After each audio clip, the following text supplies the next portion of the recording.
is Tarik Talk. Your host, Tarik Mendez, takes you on a journey with guests from all around the world. Broadcasting around the world. Around the world. This is Tarik Talk.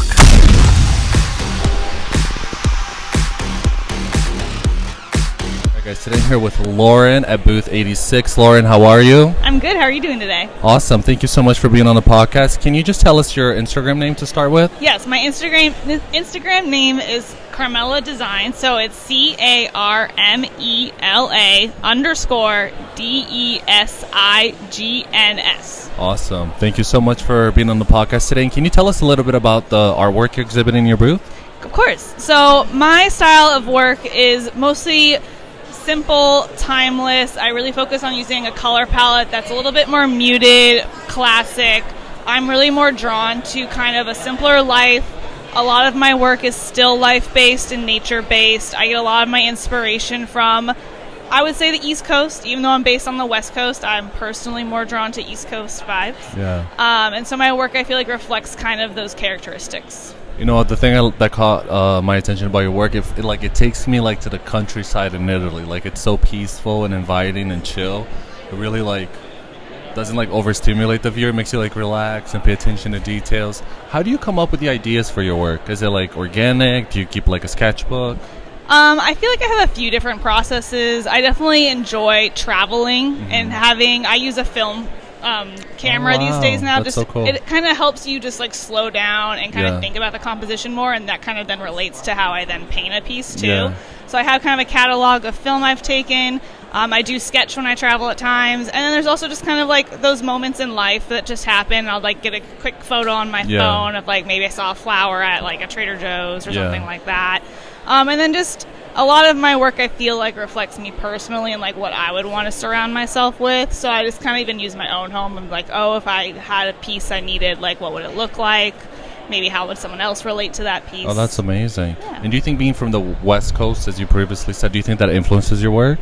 I do think that, so I don't know how many people in San Diego, but it's not very Shout out San Diego. It's not very green. I mean, we have nature, but it's not like on the East Coast where you have all the beautiful trees and it's very lush, and that's a color palette that really attracts me. So I'm always kind of in my mind time traveling to greener places because it's something that I'm missing in my life. Yeah. And so it's kind of filling that void a little bit. Yeah, love that. And I see a lot of nature in your work. Do you get inspired by nature? Do you enjoy being in nature? Yeah, I feel like I've grown up in just a lot, my parents always kind of put us in nature a lot as a kid. Not a camping environment, but every weekend we went to the zoo. And the San Diego Zoo is known for having a large plant collection. And my dad would educate me on this is this type of tree.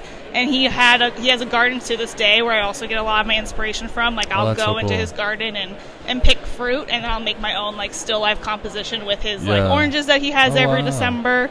So it's kind of it's part of my upbringing almost to kind of surround myself with nature. With what we have. And I always love traveling to places that's a different environment. I went to Vermont 2 years ago, and it's the best thing ever was Vermont. I love that. Yeah. And when you take the pictures, when you have them printed, do you sometimes just print the picture and transform into a painting? Or do you use little pieces? I think it's kind of, it's a mix sometimes, because sometimes even if I take the time with film to think about the composition, it may not translate to the painting the best. So I'll probably take ideas of it. Maybe it's the way that the tree is shaped, or maybe it's the way the light's going through it, or maybe it's just the color palette, and be I really liked the color palette of that day, but I want to use it maybe and create a floral arrangement instead, or just something like that. So it's a little bit of a mix, just depending. Yeah. Oh, that's so cool. And do you have any studio rituals that you do? When you get to the studio, do you have to have a coffee, read the news, or do you get to work right away? So my studio is my second bedroom, which I also share with my husband as our work from home space. Oh, nice. So I really just need for him to not be there. So it's on a day when he's not working, it's just me in the room. It's quiet. I usually like to work just in front of my window, natural light, so no overhead lighting. And usually I'll have a tea, an iced tea. I'll be in comfortable clothing, and it's just having some music on, or just a show that I've watched before, and just kind of just jumping into something. Yeah. Just kind of being in my own little space. In your little vibes, yeah. And do you have a preference, time of day, or are you just spontaneous? I would definitely say that I'm a more morning creative, like maybe like 9 a.m. is when I'm feeling it. It's like I've had breakfast. Yeah. Not like, you don't have that hunger in your back of your mind. Yeah. It's still early, so I feel like I'm being productive, and that kind of gets me kind of inspired to work. That being said, I also work out of necessity. I've worked in the evenings when I've had to, just because when you have a show coming up or if you have a deadline, you work when you have to. Yeah, but I totally would say I enjoy like a nice slow Saturday morning in my space, comfortable. Yeah. Oh, that's pretty dope. And do you have any projects coming up this year or next year? So we are getting into the holiday season, so I have some custom ornaments that I'm doing for clients that have pre-ordered them. I have a commission for a multifamily apartment building where they do like a model unit, and so I'm doing a piece that they'll have in the model unit that people will tour when they're gonna like maybe think about renting from that building. And then I might be I'm hoping to maybe do Chicago maybe in March with the other art fair. We'll see. That'd be a cool bucket list thing to go to Chicago. Yeah. Love Chicago. And then just keep painting, just keep traveling, keep gathering inspiration. Yeah. And how does inspiration work for you? Is it something that you kind of have to work at every day and like write stuff down and like slow down a little bit to observe things, or is it just like it hits you whenever? I did recently pick up morning journaling again, and that's actually been a really good way for me to like reset my brain and kind of like dump all of like your daily negative thoughts, well, not negative thoughts, but just like the daily thoughts you have every day, like, oh, I need to do laundry, I need to go grocery shopping, kind of getting that out of my brain space so that I'm a little bit more open to like my surroundings. So I feel like just having that daily practice has helped me shift my mindset, like when I'm going for a walk with my dog, to be less not thinking about that, because I already did it. It's on paper somewhere else. I can now like take the time to enjoy the trees I'm walking past, maybe see some like a neighbor's flower bush that was blooming that maybe I didn't see the day before.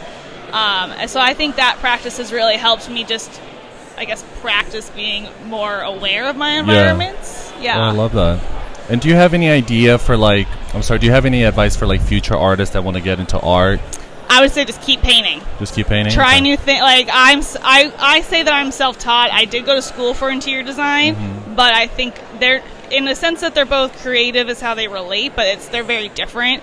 I truly kind of had to practice, teach myself new skills, kind of like look at other artists for like inspiration of like maybe how they do a project, and just be open to what may come to you, because I started originally doing landscapes, and one day I was just like, I don't want to be landscape girl, I want to try something else. And so I forced myself to try still life, and that's what I've been doing for the past 2 years, and I've really been enjoying it. Congrats, that's so cool. Thank you. And do you have any dream projects that you want to work, like with whether it's like different mediums, like sculptures or whatever?